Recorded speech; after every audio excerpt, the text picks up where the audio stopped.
И вистинско време е за едни малку поинакви содржини. Лето е веќе од вчера и официјално го започнавме летото, а многу пред официјалниот почеток на летото започна некако полека и туристичката сезона. Исто така неофицијално.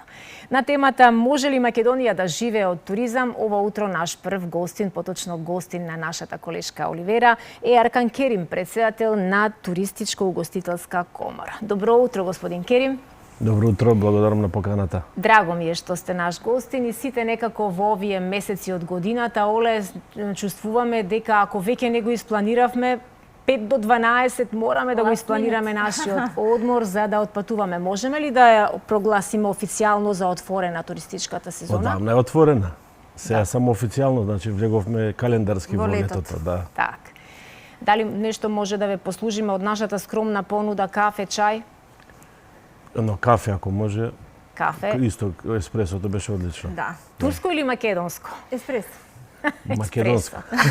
Македонско еспресо. Еспресо едно македонско, одлично. Да. Повелете со разговор. Благодарам се за дефинитивно влеговме и календарски во летната сезона, меѓутоа сезоната, јас велам, за една земја треба да биде во текот да нема сезон, подолба на сезони, цела година да биде атрактивна за посетители. Во овој случај ние ќе зборуваме за туристичките капацитети на нашата земја.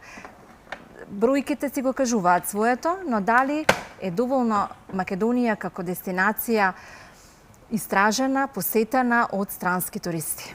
Не е доволно истражена и посетена. Треба да се стремиме да тоа го зголемиме. Значи, со тек на годините треба да направиме да биде, како што рековте, 12 месеци дестинација.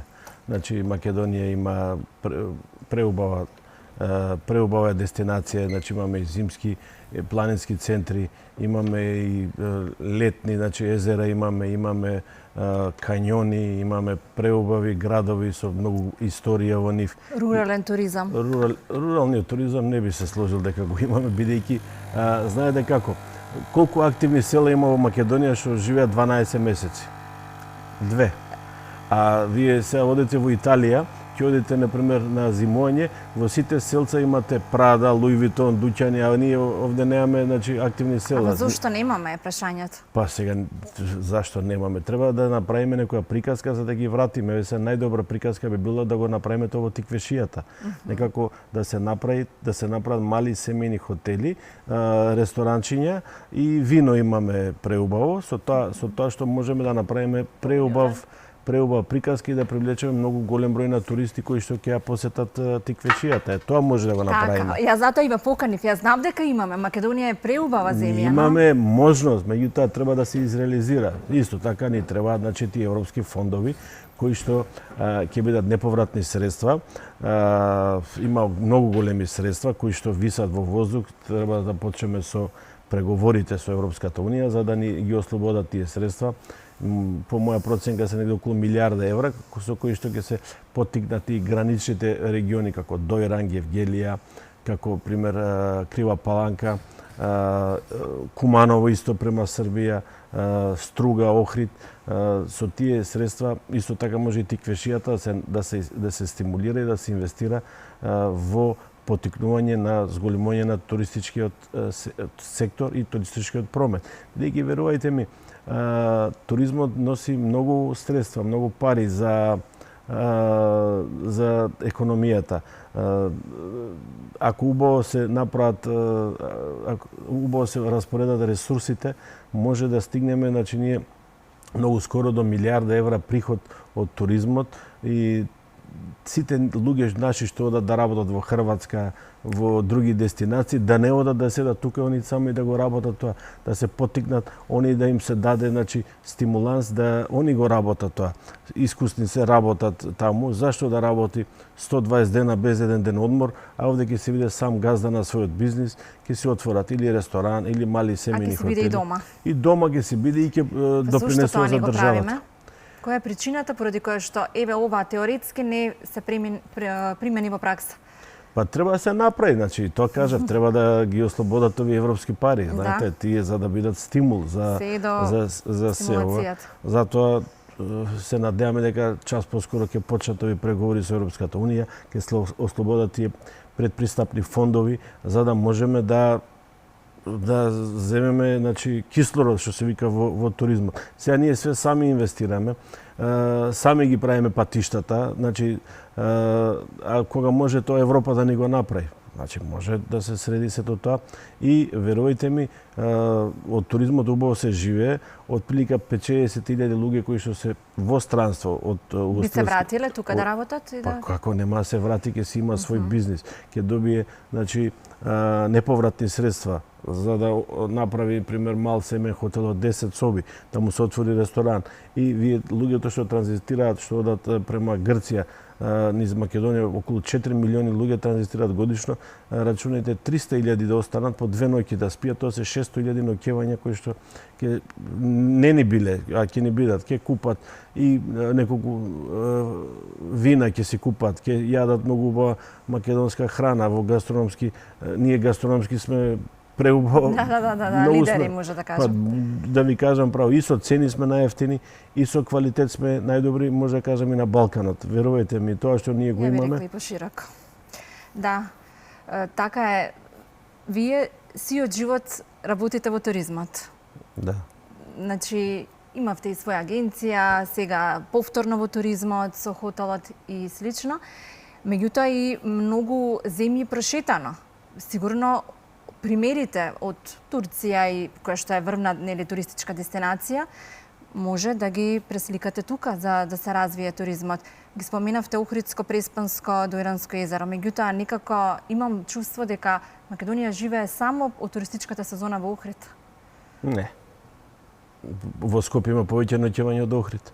Ако гледате, Скопје е дестинација за 12 месеци. Меѓу езерава, меѓу езерата, да, меѓутоа и Охрид не е тоа што треба да биде. Охрид треба да биде пополнет 12 месеци, треба да се направи некоја стратегија да биде пополнета 12 месеци. А која е причината, се извинувам што овака влетувам, која е причината зошто Охрид бисер, град на УНЕСКО, мислам првата асоциација за Македонија во светот е Охрид, зошто Охрид не може да функционира 12 месеци? Кажете ми, дали во некој хотел во Охрид има спа центар? Дали има, значи, топла вода, ладна вода, базен надвор? Значи, ние не треба да се инвестира за да се привлечат туристи. Еве сега, значи, албанскиот премиер, он донесе декрет дека не сакаат ефтини туристи и дека ќе работат само на скапи туристи. Ние со богати.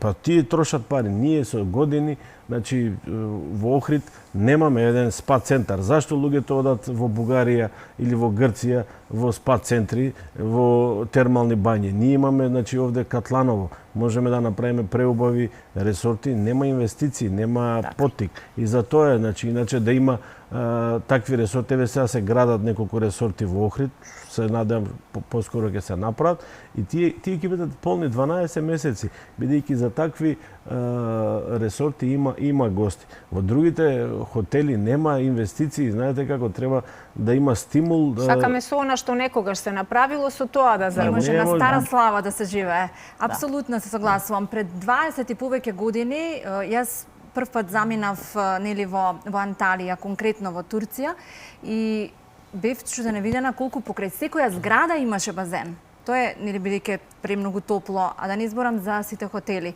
Мора да имаат надворешни базени, спа центри веќе за да привлечат туристи. Таму се тркаат буквално кој хотел ќе биде подобар. Добро, знаете, Анталија е сосема друга дестинација. Мене на сајмот во Мадрид ми рекоа најубавите хотели на светот се во Лас Вегас. Јас не бев отидем во Лас Вегас. Кога отидов во Лас Вегас, тогаш сватив дека најдобрите хотели на планета Земја се во Анталија. И со сервис, и со услуга, и со све. Бидејќи тој сервис и услуга што го добивате нигде го нема на светот. Пример, во Лас Вегас има големи хотели, раскош, меѓутоа сервисот и услугата не може да се спореди со тоа што се добива во Анталија. Анталија е нешто невидено во светски рамки, тој сервис со се вклучено, со сите услуги, со огромни спа центри ви имате, пример хотели со 12.000 метри квадратни спа центар. Имате кардиолог специјално донесен од Москва, значи кој што влегувате во ладна соба Снежанка, па таму директно се влага во топла вода, значи кардио еден систем, се е тоа вклучено во цената и не можеш да споредуваш. Значи Анталија е сосема друга дестинација. Но може да ги земеме примерите. Еве гледам сега во конкретно Црна Гора, по примерот на токму Турција создава такви хотели со такви услуги. Во Црна Гора има многу малку такви хотели, они се стремат, меѓутоа не може да го достигнат нивото на услугата, бидејќи работниците не работат како што работат пример во Турција. Знаете, се и до образованието. Во Турција има школи кои што ги образуваат и ги спремаат идните вработени во секторот да бидат врвни во услугата. Ние, значи, сега пример ќе ви кажам, туристите кои доаѓаат во Скопје, од Турција поготово, им кажуваме ова е Балкан. Немојте да очекувате како во Турција хотели, значи бидејќи во Турција најлошиот 4 звезден хотел е подобар од сите 5 звезди што ги имаме кај нас. Не само во Македонија, цел Балкан. И она ги спремаме водичите, кажете им дека треба уште многу да учиме, нема, значи. поготово кои идат во Италија. Во Италија се таму многу послаби. Меѓутоа мора да се каже дека најдобриот хотел што е кај нас 5 звезди не е никако 4 звезди. И са ние работиме да ја подобриме услугата, меѓутоа треба време, знаете, и персонал, треба Но треба да се почне. Не е константен персоналот. Пример, ќе почнеш со луѓе, они ќе дојде мај месец и одат во Хрватска, па посети се надополнуваш со други вработени. Ама сами дозволуваме да си заминат и да работат во странство. Ако има тука шанса... Не е до парите, верувајте ми, не е до парите. Платите се скоро исти. Тоа е еден поттик. Младите сакаат да одат да прошетаат, да видат како е на море, како е да живеат во друга држава. Иначе не е до пари. Парите тука се горе-доле и подобри се овде и сега, значи поготово последните 2 години и плюс имаат слободни денови повеќе овде, значи пример во Хрватска одат на работа 120 дена немаат слободен ден, имаат само 3 попладне до 5 попладне да одат на море. Тоа е слободното време. Така е во секоја туристичка дестинација. Јас, кога работев во Турција, реков, кога се вратам во Македонија, нема да се жалам дека многу работам, затоа што навистина таму работа 24/7, посебно кога е туристичката сезона од мај до октомври. Таму е навистина... Во Турција, во Анталија е сезоната 12 месеци. Да, кај нас сезоната треба да се направи, пример, за Охрид, за да се направи 12 месеци, треба, например, од јануари до март во Анталија доаѓаат фудбалски клубови на припреми. Сега, например, во Охрид да се направат фудбалски терени, кај што би можело да доаѓаат фудбалски екипи на припреми, тоа би можело да го поттикне 3 месеци да има, значи, туристи и да има, значи, пополнетост на хотелите. Ние, видите, во Скопје немаме саем, немаме конгресна сала, ни фалат настани, ивенти. Еве сега, пример, викендов имаше... Да, во парк. Имаше концерт и во петокот беше на Black Coffee и после беше во саботата Кармина Бурана и знаете како се раздвижи градот, значи колку беше позитивно. Такви настани ни требаат секој ден, буквално летно време, за да се привлекуваат туристи да доаѓаат, пример, да доаѓаат од Србија, да доаѓаат од Албанија, да доаѓаат од Косово, од блиските дестинации. Бугарите не ни доаѓаат, љутини се нешто. Грците исто така сега... Нека се лутат. Па добро, и грците сега слабо доаѓаат. И ние се лутиме, па одиме во Грција. Не, ама со грците сме смирени, со бугарите треба да ја решиме топката и мислам дека секој биде во ред. Да, мислам дека кажавме одлични поенти. Така.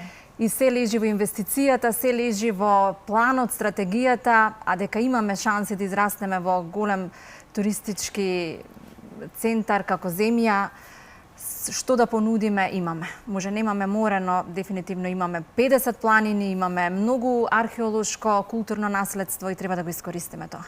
Па мислам природата и Господ ни дал феноменална држава. Ние само треба да направиме приказка која што ќе знаеме да ја продадеме и да привлечеме што поголем број на туристи. Со убава стратегија, со позитивна енергија може да се направи се. Меѓутоа исто така треба, значи во целава приказка и луѓето кои што живеат во Македонија малку и совеста да се дигне. Ние ги кривевме градоначалниците дека многу валкано, прљаво, ѓубре има што како, меѓутоа и луѓето фрлаат, значи Културата на народ. човек Свеста треба да се генерално да ја смени. промени. Не може човек све да исчисти, колку и да со Така е. 10 раце да не може да исчисти. Значи мора луѓето да бидат свесни дека и доаѓаат и други луѓе, не смеат да фрлаат сегде ѓубре, треба малце свеста да се смени кај луѓето за да направиме поттик да имаме поубав туристички производ. Ти благодарам. Благодарам многу и јас, навистина одлични поенти излековме. Верувам дека со ова малку и ги подсетивме луѓето каде лежат сите одредени слабости, зошто имаме лоша репутација можеби во многу земји каде што туристи ја посетиле Македонија. А сега е време да го погледнеме прилогот на колегите од информативната редакција. Летото официјално вчера ни пристигна. Како пензионерите преживуваат на скопскиот асфалт со температури кои што ближат до 40 степен. Летото и календарски започна, иако високите температури веќе некое време го диктираат дневниот ритам и се порано ги празнат улиците и парковите. Повозрастните граѓани меѓу првите се засолнуваат под сенка и ги прилагодуваат дневните активности и исхраната на жестините. Па добро, ние сме во ризична група прво, па болесни, па што имаме проблем со притисок, со така. Јас повеќе дома седам, не знам за другите, од сабајле излегувам, значи кога е вака малце пријатно. Значи полесна храна. Да се јаде полесна храна, с обзиром дека е топло. Да се избегава тешка храна, не знам. Сега за другите, јас сум од секогаш била таква и многу течности пием тоа и се жалам, викам, од сабајле литар вода сум испила. Од сабајле излегувам малце порано, пошто е поландичко, така, со точекот со бицикл. И дока 11 сат се движам низ Скопскиве улици, по паркот, после се прибирам дома под сенка, правам салата пред ручек, се спремам за ручек. Зависно од интересите и навиките, повозрастните граѓани си наоѓаат и начин за исполнување на остатокот од денот кога температурите ќе паднат. Па како завршува денот, обично пуштам телевизија, па сакам да слушам нешто вести. Ме интересираат, секако треба да знаеме што се случува. И така, и може некој филм така нешто да се гледа и тоа е. Па денот завршува со денот со гледање на утакмици, се прибирам дома и под сенка мора. Од летото не може да се избега, но може полесно да се поднесе. Доволен внес на течности, избегнување на сончевите зраци во најжешкиот период од денот и организирање на обврските според временската прогноза ќе им ги олеснат најтоплите денови на сите, а особено на пензионерите и останатите ризични групи.